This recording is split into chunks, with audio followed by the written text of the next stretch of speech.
Hi, Toby. Thank you so much for joining me today. Welcome to the podcast. Thanks for having me. I'm loving the famous view that I always see on TikTok and Instagram Reels. Literally the only angle that my face looks good in, so that's why. I'm going to pass back to you straight away and just ask you to give us a bit of an intro about you, your background, like hobbies, interests, anything. Mm-hmm. I love that question. So I would say my background, definitely journalism, and I still work in journalism, but more so on the social media front, like strategy for publications on social media. Still love doing the interviews with celebs, still do that, still on the red carpet and all of that, not letting go of that. And then also on the side, I would say I present as well. So I present like maybe a couple of like events and things like that.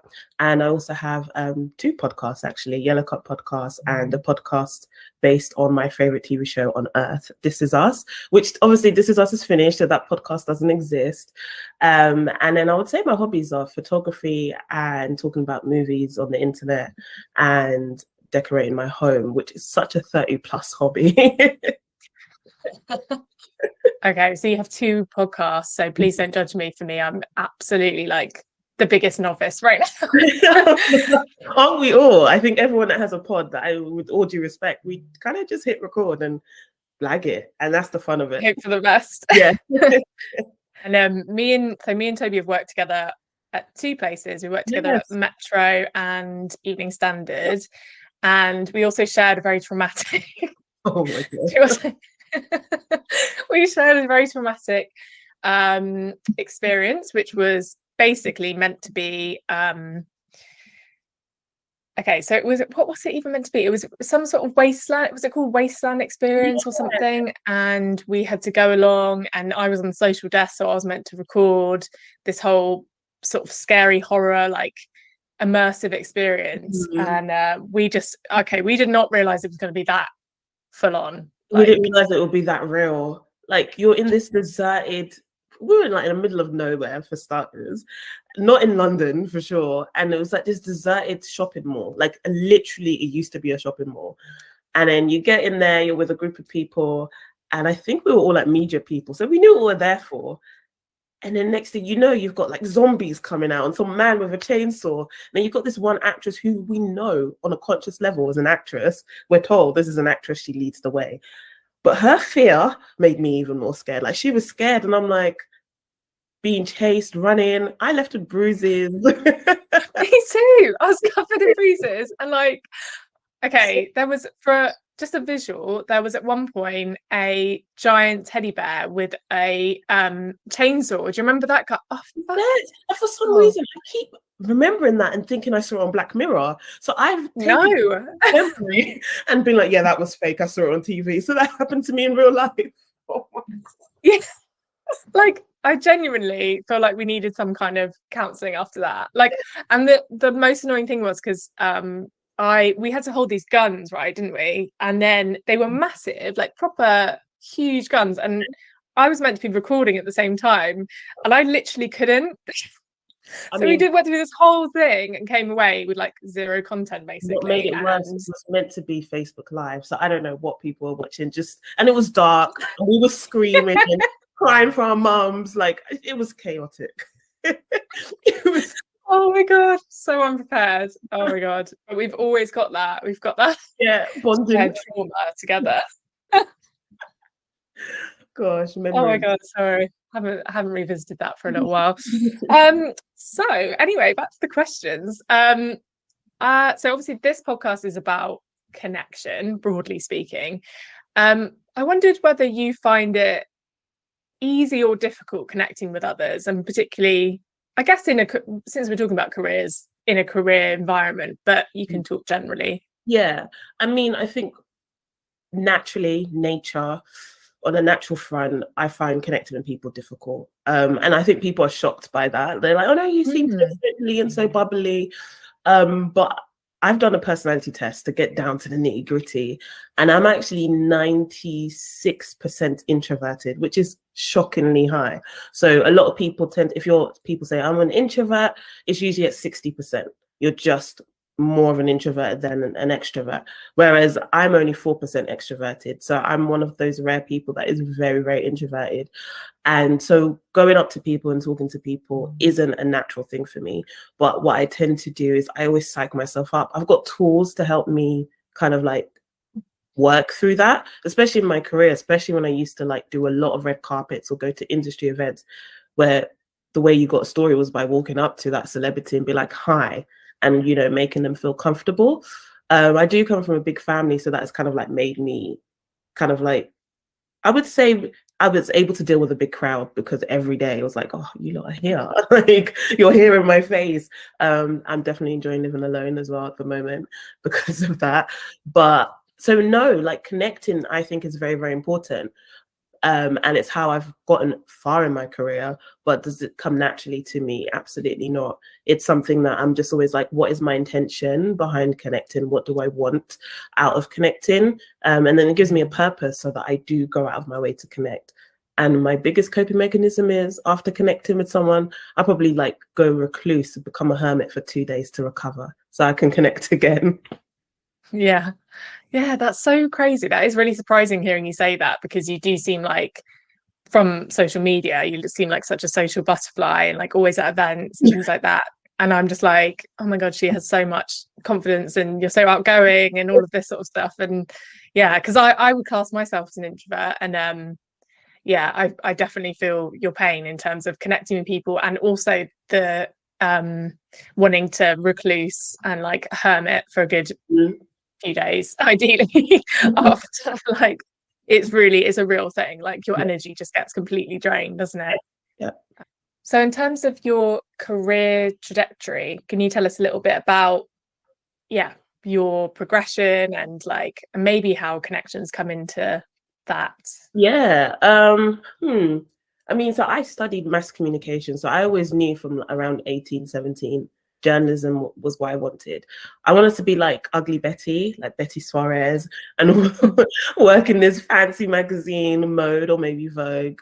Spoiler alert, I've never worked in a magazine. That's the irony of life. And I wanted to do that. So I was working towards that essentially. And then I kind of fell in love with news reporting, even though that was not my intention at all. And just like the hustle and bustle of, you know, getting a news story first and writing those articles. Not a fan of like churning out stories, which is what a lot of newsrooms are basically. Should I say that? Probably not. But so my from those dreams, I didn't go straight into journalism. I worked in Zara. I was folding clothes on Oxford Circus, the busiest Zara in Europe or the country, I think. But from there, I was just doing internships. I would like, you know, maybe call in sick and do an internship. And I would connect with people. I did like I can actually decided to go out of my way. And I would say this picked things up for me. I went out of my way and I joined this network for young journalists who wanted to make it. And from there, someone had met me and was like, oh, why don't you do this? And then you do this and you do this internship. And then someone from that internship remembers how hard you worked and recommends you for here and there. And that's basically how I ended up kind of like permanently at the Metro. In between that, I had my own as every like someone in their early 20s, you have your own publication and all of that, and kind of meet people through that in that way. And then I would say that kicked off my career in journalism. And then from there, from Metro, I've just kind of like moved on and, you know, become an editor at my publication now. It wasn't smooth. I wouldn't call the journey smooth. You kind of work at some places where you're like, should I have ever worked there?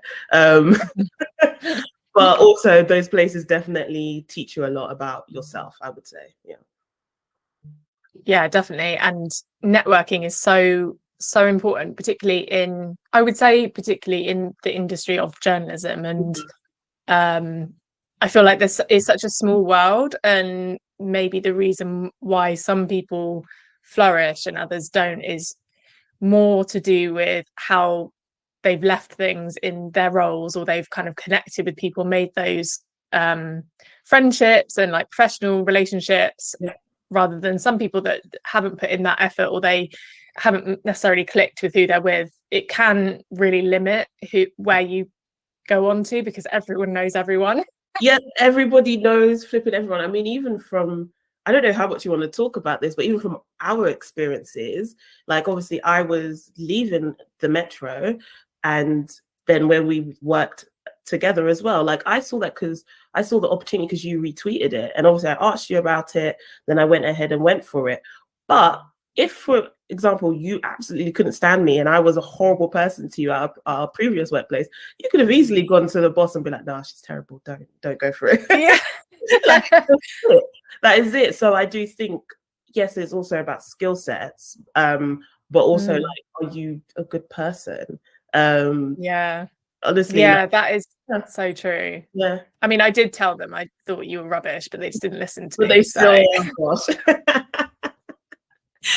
yeah, no, it is absolutely crazy because yeah, there have been situations where I've also been in, someone sent in a CV and then someone else will say, okay, well, I worked with them before, and then you kind of get a bit of the backstory, which isn't really that fair because sometimes, like whether or not you like someone or whether or not you think someone's good to work with is so subjective. So yeah, if it is also just kind of the way of the world, I guess. Yeah, it is, because yeah, there could be some people that just don't like you for no reason at all.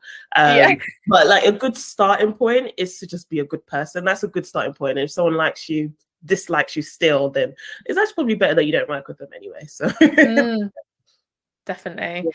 So yeah, you've obviously done really well at like a young age, and you've obviously been quite driven to get to where you are.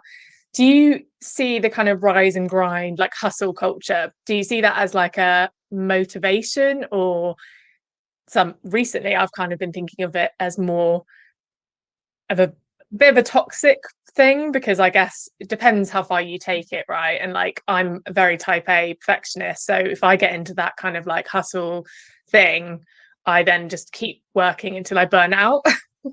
Which is probably not how you're meant to do it. But yeah, what do you kind of think about rise and grind, hustle?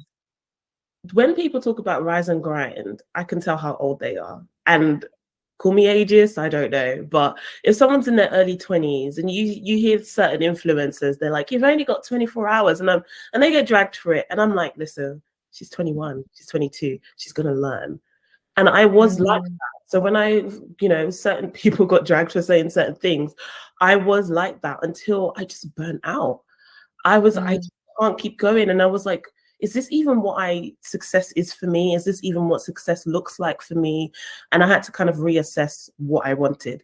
I'm still 100% driven, but rest assured, and the irony, and no pun intended, I definitely rest a lot more than work now. And a lot of my goals are to enjoy my life. So now I work hard so that I can reap the rewards from the hard work.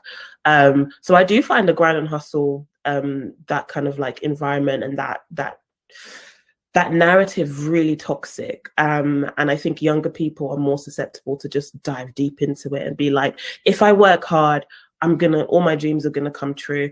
When in all truth and honesty, that's not true. Like, working hard does not guarantee you success. It guarantees that you gave your all and you can never go back and say, what if? That's what it guarantees you. Like, so I know that in some instances in my life, I can't say what if, because I honestly gave it my all without, impacting my health negatively. Well, in my early 20s, I definitely ended up in hospital from exhaustion at one point. That's a story for another day. And after that, I was like, I'm never, God forbid that I ever I didn't even walk into hospital. I got taken there, that I end up in a situation like that. So I don't grind till I drop. I grind, I work hard, and I'm calculated. And then I take myself on a holiday with my hard work.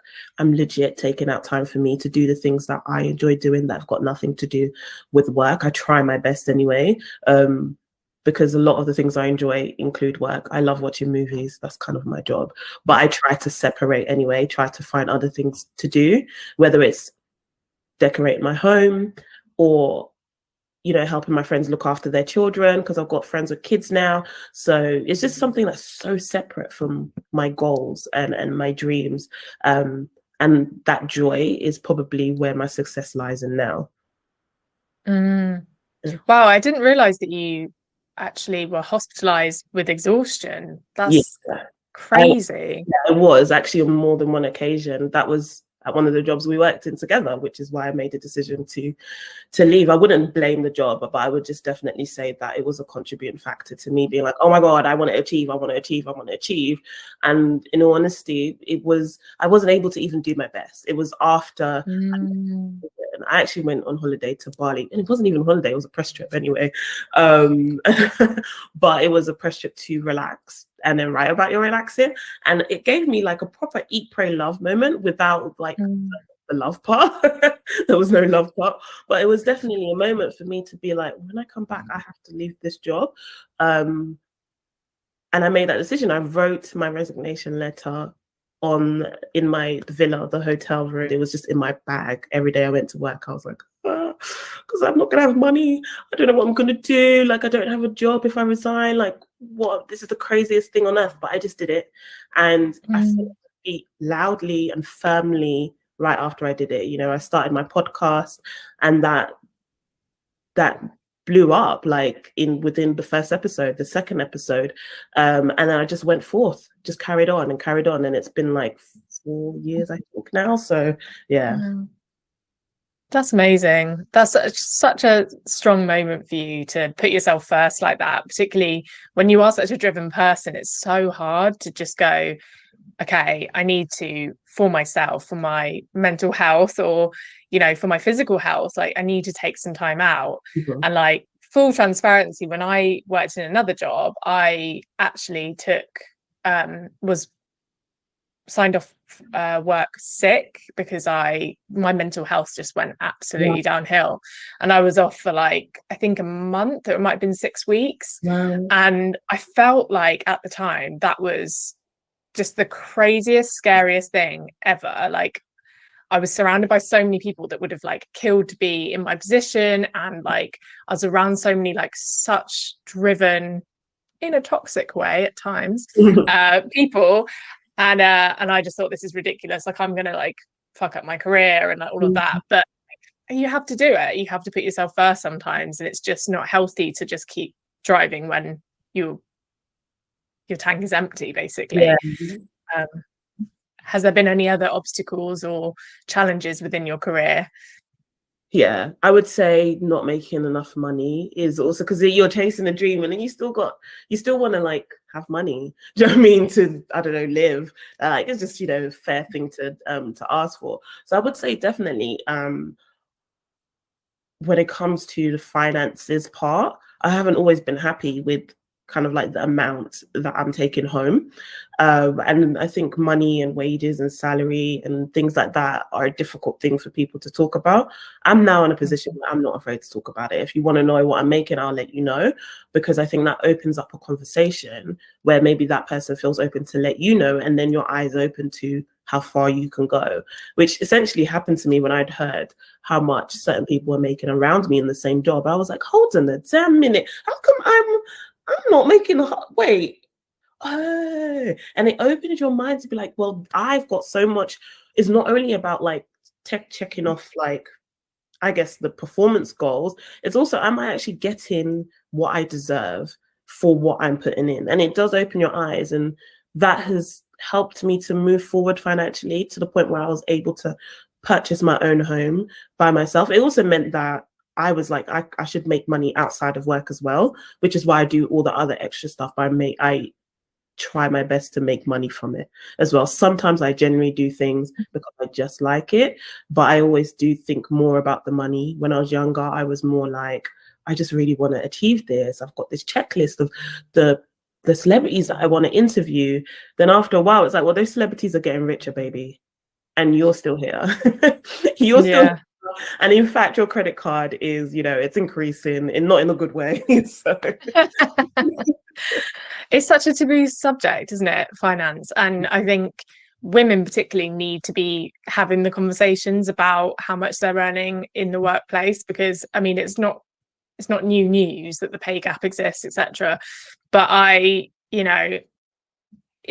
we can go through our lives being malleable and well behaved and just getting on with things and not causing any trouble, or we can have those really difficult conversations and actually get what we deserve, and like get our, you know, our male peers are going to be potentially earning more than us, and we'll never know that unless we have these conversations. Yeah.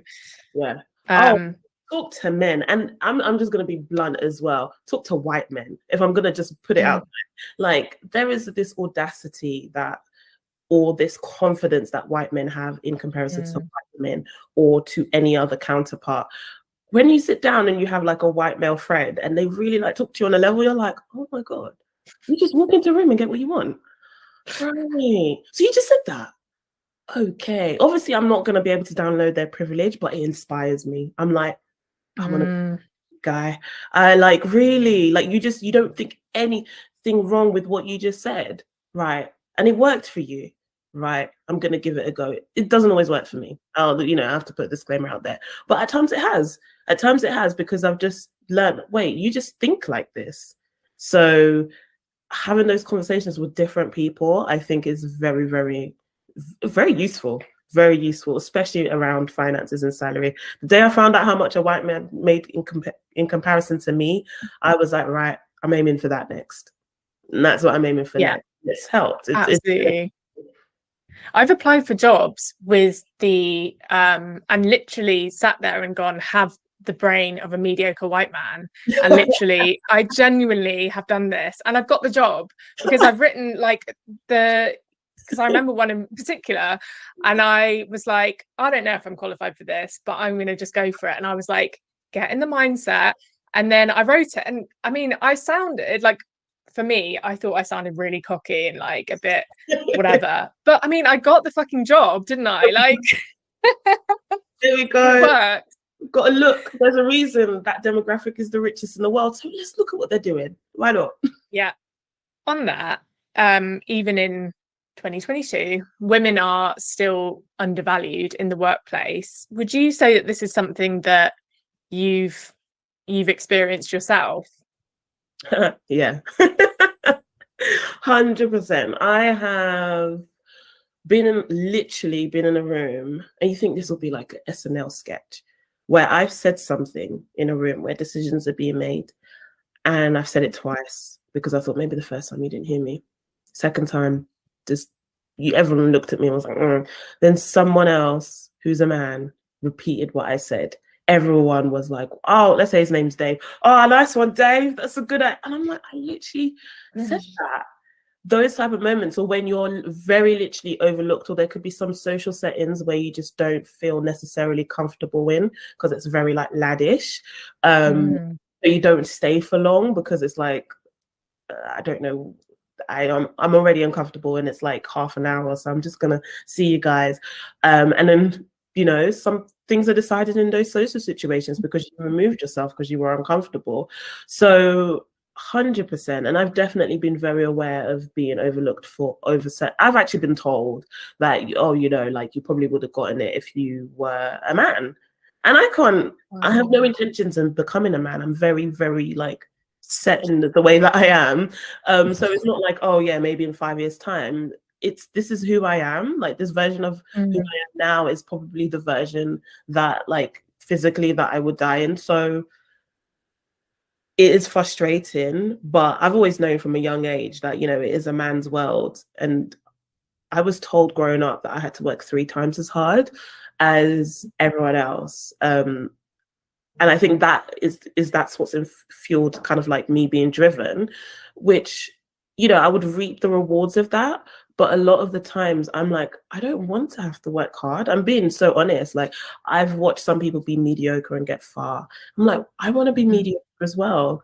I don't want to be like #excellence, like #mediocre and I won. There's some celebrities that do absolutely nothing and they're so successful. And I'm like, I aspire to be like you. Why not? I would love to find my niche where I'm comfortable in being mediocre and going for it. But unfortunately, I just do enjoy being excellent. That's the downside to it. I enjoy being excellent. I don't know what that says about my personality. But it's frustrating being a woman, 100%. And it's frustrating to have to be girl boss as well. I don't want to do that. I just want to relax. sometimes you're tired and like being a girl boss is just not in your remit, and it's I've noticed, I mean, this is again genuine story from one of the places I worked at. I remember like there'd be conferences every day, and I always knew when it was a like top level editor meeting because it was all white men, like older white men. And I was like, so I'd be sat there because you'd be so busy, like particularly working in social, like breaking news, etc. And I'd be like, oh shit, am I meant to be at that? And I'm like, no, that's cool. And like literally wouldn't even have to go over because I would be like, I know exactly. Like I don't even need to say their faces. I know they're all in suits. They're all old white men. I was like, Jesus. I've just realized I've done that probably my entire career. But I'm like, am I supposed to be in that meeting? No, it's just old white men. I'm not. That is. And it's the ones that they got the special suits and oh my God. And you're like, oh yeah, you know, I'm not meant to be in that meeting. How crazy is that? That says a lot. I know, right?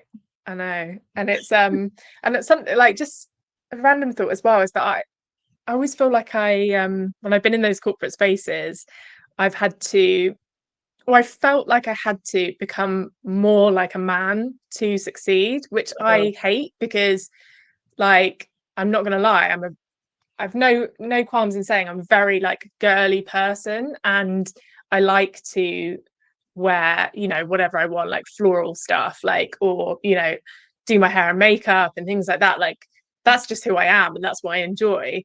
But then kind of in those spaces, I found myself like, particularly with fashion, like really getting very like smart and basic, like almost like wearing a uniform in a sense to kind of make sure that my femininity or like my womanhood was just not even like in the question or noticeable, which is really fucked up.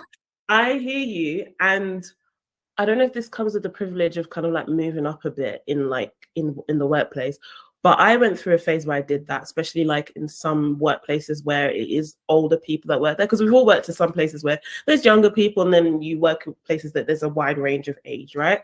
And I remember like maybe first 2 weeks or so, I was kind of dressing in a way that was, I thought, kind of made me fit in with men. And I looked in the mirror, I said, this is not me. I changed my hair. I'm sure you know this. I change my hair like every other week, like different crazy hairstyles. I wear loud colors. I can wear all black. In the summer, it's my time to shine, literally skin out. And I can do that appropriately for the office. Like, can wear a nice floral dress, like you said. Got to a point where I dressed however the heck I wanted to dress while still in an appropriate manner. So if it meant flowers, something fashionable, something in trend, I would wear it. And I noticed that. So I worked in a place where there was just maybe, I would say, more of like the politician type of men around, and they wore their blue ties and that's it. They could wear the same tie every day to work. And I was there, different outfits, whatever, and someone commented on it and I expected it. But this person was like, I just find it so refreshing that you express yourself through your clothes while obviously being appropriate for work. And I literally noticed that other girls started doing the same, other women started doing the same. And why not? If they want to dress in their blue ties because that represents them, go ahead, son. But I want to wear my new outfit from ASOS. I want to wear my new outfit that I saw in H&M and I had my own it and I was saving for it because cost of living was cost of living. So like my outfits mean a lot to me. The way I decide, like even down to like my, you know, the lipstick I wear, I enjoy those things.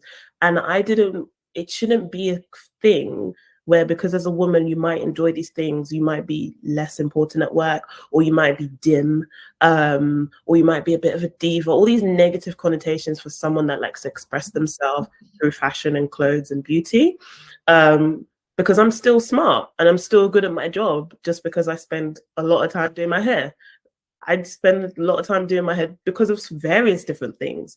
So I would say to anyone listening, just dress how you want to dress as long as it's within the rules. Like if you go to work in a bra and, you know, in a bikini, like don't say I sent you, because that's not what I said.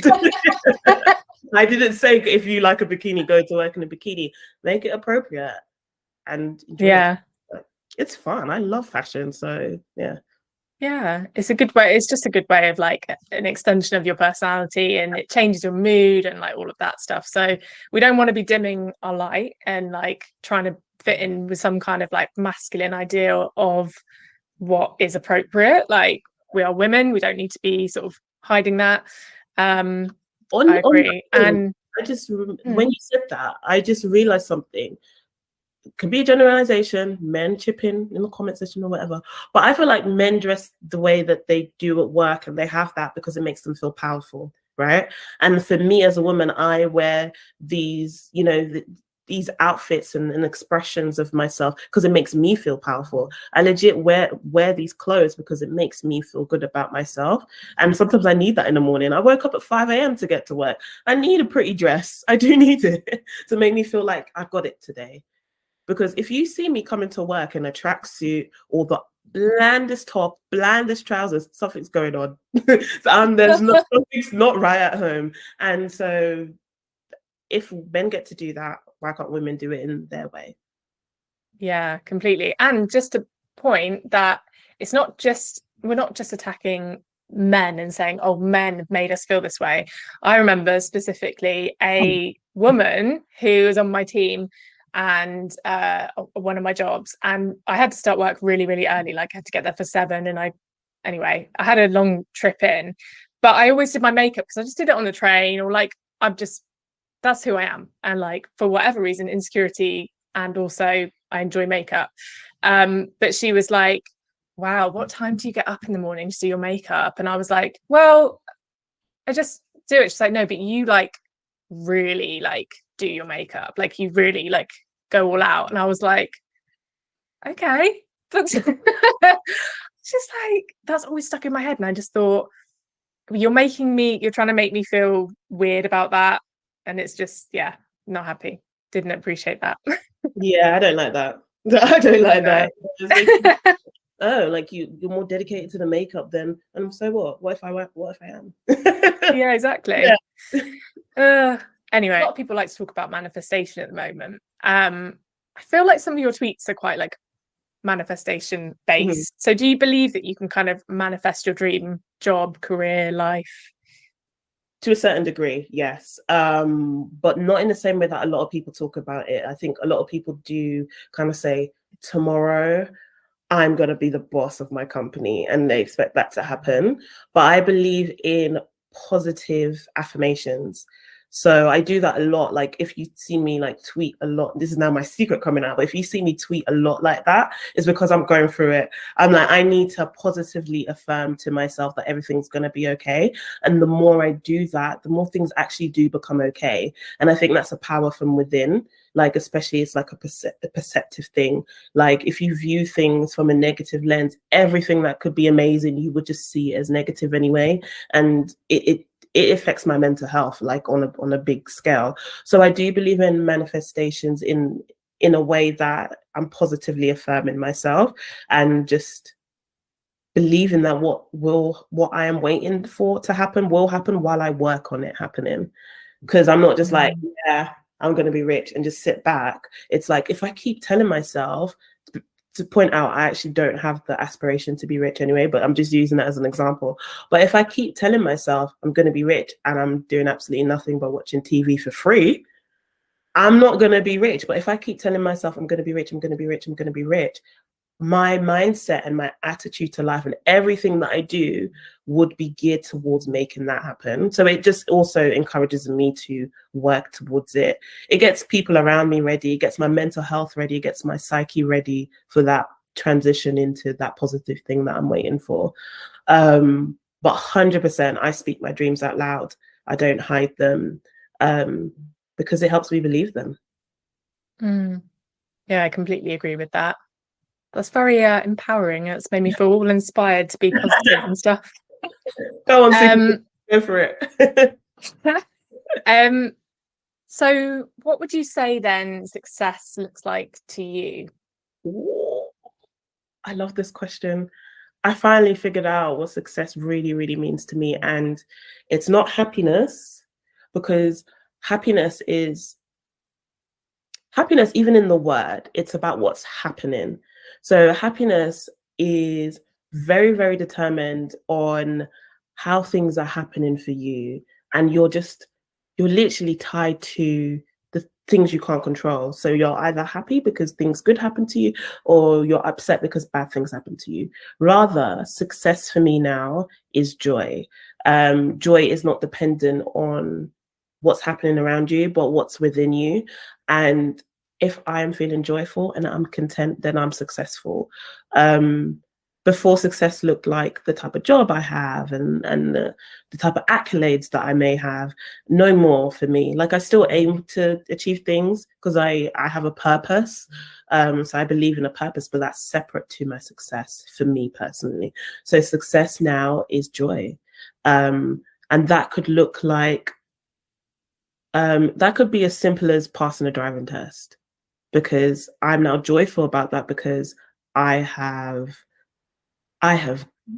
gone through the storm to pass this driving test. And this is a real life story. I do not have a license because of various reasons.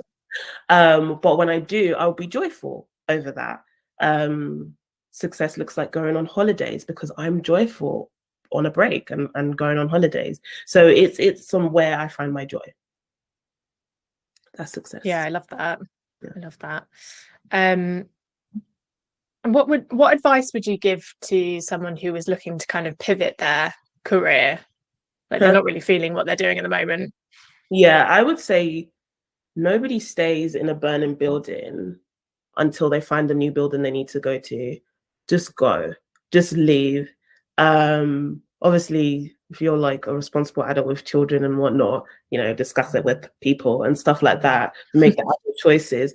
But a lot of people kind of like just stay because they're just like, it's probably impossible for me to pivot because I'm 35.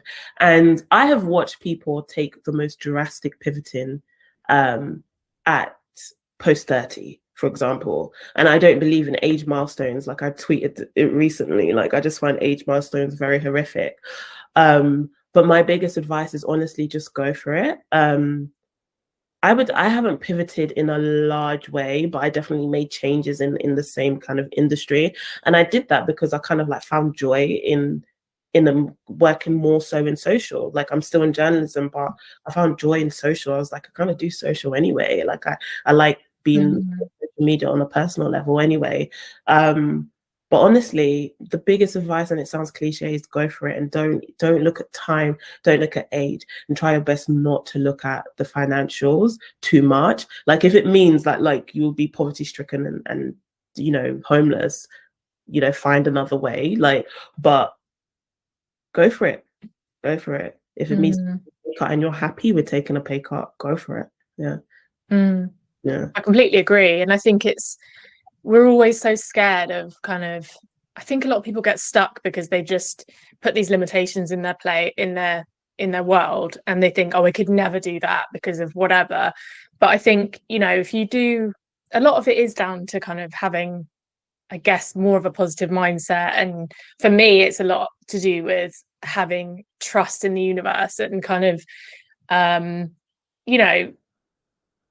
just knowing that you've got, like, the universe has got your back. And I know that sounds probably like really vague and like woo-woo, but I guess my like most recent experience of that was, it was a pivot that I didn't really choose, but like when I was made redundant in the pandemic, and then I decided to go freelance to do my consultancy, which then turned into Dandelion. And like at the time I was just like, I'm not ready to go freelance. Like, I wanted to be in a company for a bit longer. Like, I didn't feel ready to go, basically, to do my own thing. And I then just kind of went, well, you know what, fuck it, this has kind of pushed me to do that, so let's just go for it. And honestly, it was like, this is just my experience, but I was getting people emailing me and stuff even before I went officially freelance to be like, are you freelance? Like, we want to work with you. And I was like, oh, okay. I guess that's what the universe wants then. So, and it's been like the best decision of my life. So that's slightly different because it was half my decision, half not. But just having that openness and not allowing those limitations to creep into your head and be like, I'm not ready, I won't have enough money, I don't have the security, like all of those things. Like, when you find the right path, I feel like they kind of dissipate. You find a way. So I agree, and I'm really proud of you, because it, like, even though like it was a decision that you felt like happened to you, I think it was meant to happen, because like you're a lot more. Like everything just looks a lot better for you. And it wouldn't have happened if that thing didn't happen. And like you said, it was through like the universe, but like I believe in God as well. And I do think sometimes you're pushed into the path that you're supposed to be in because you become afraid. Now, where I'm trying to get in life is where I don't need to be pushed, because that push is a little bit, it's a bit scary. The landing is fine, but I'd rather just kind of like gently land myself. But sometimes you just have to get pushed into it. You become uncomfortable, and it's just like it opens up your brain on other possibilities, and you feel more confident to go for it because you almost feel like, well, I don't have another choice. But realistically, we always have choices.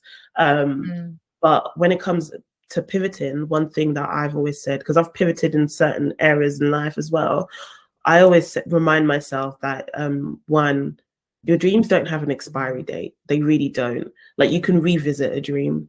And also it's okay for your dreams to change. And I do believe that dreams are supposed to change, because it would be worrying if we had the same dreams our whole life. Nobody questions a toddler who says, oh, I want to be a lamppost.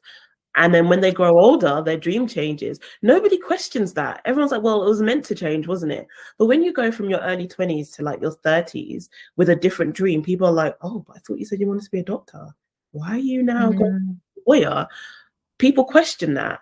But they give that grace to like growing stages in your early life, but you're expected to kind of like have a definitive answer for what you want for your career at 17. Because think about it, you have to make university choice at 17 to go into uni at 18, and then a lot of people make certain degree choices that they feel like they have to stick in that career. If it's not like a humanities degree, like if you study to be a doctor for 7 years, you're like, well, I might as well be a doctor then.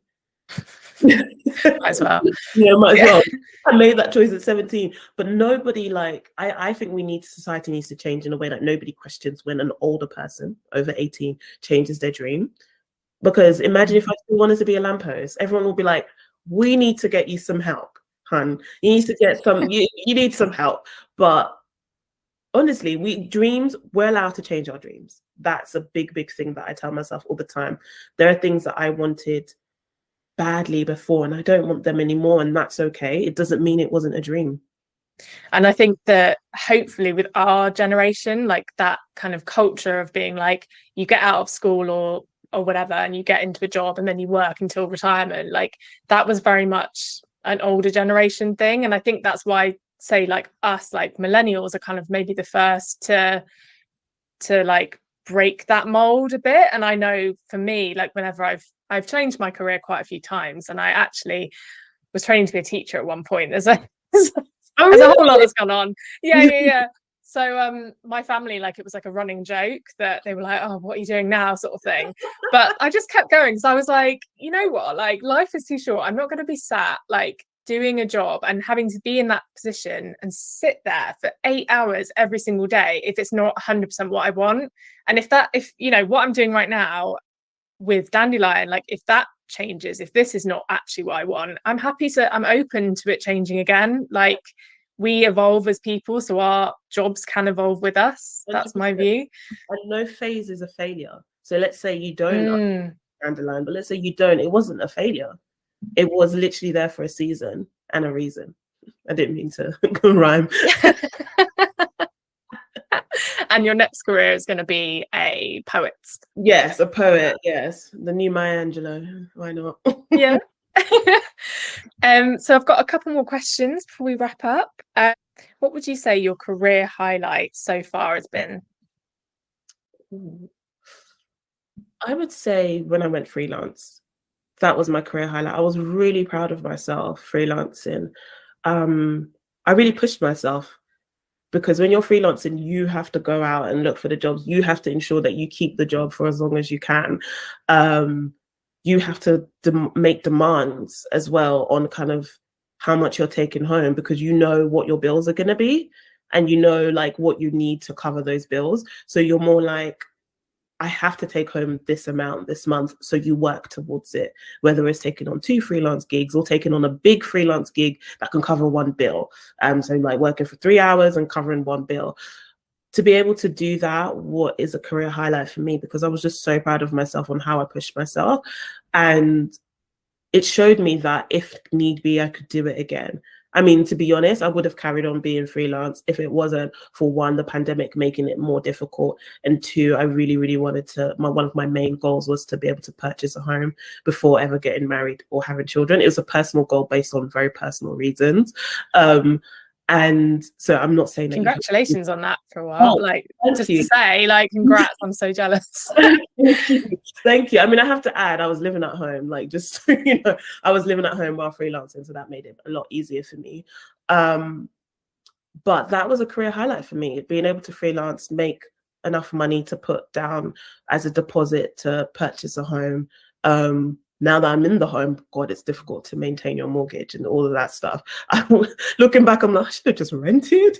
But I just want to add, like, buying a house is not the be all or end all. It really isn't. It's actually better to rent. Let me just say that. But that is a career highlight because I pushed myself. Maybe some of the jobs that I did during that time, I wouldn't say there were anything to write home about, but the fact that I kept myself working and I never starved, I was able to cover bills at home and save at the same time.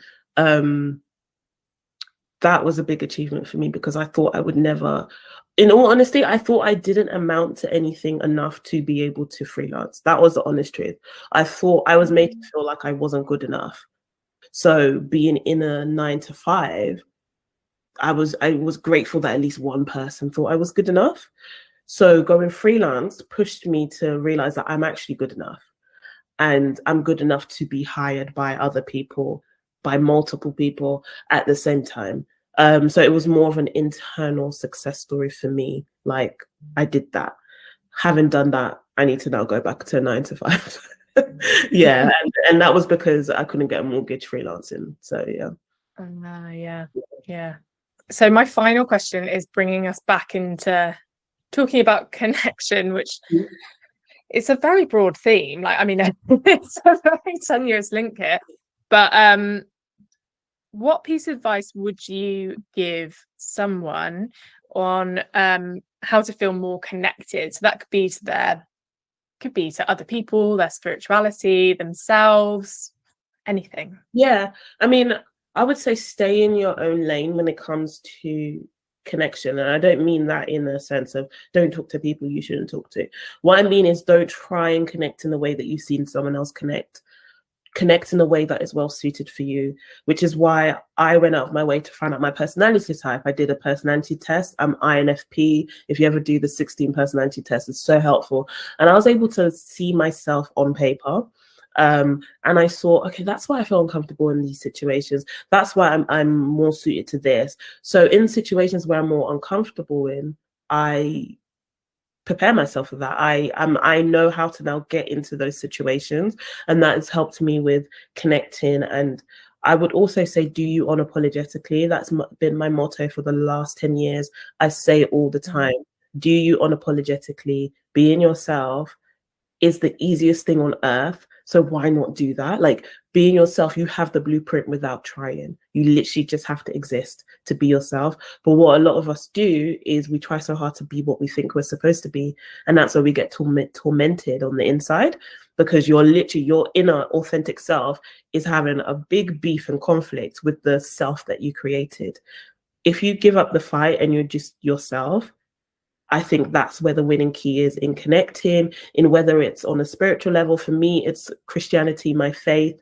And I'm able to kind of like be myself in that. Like, for a long time, I was like, am I like suited for Christianity or whatever? But being myself and doing it for me, I realized that this is for me. Like, my faith is honestly everything I've talked about in this conversation.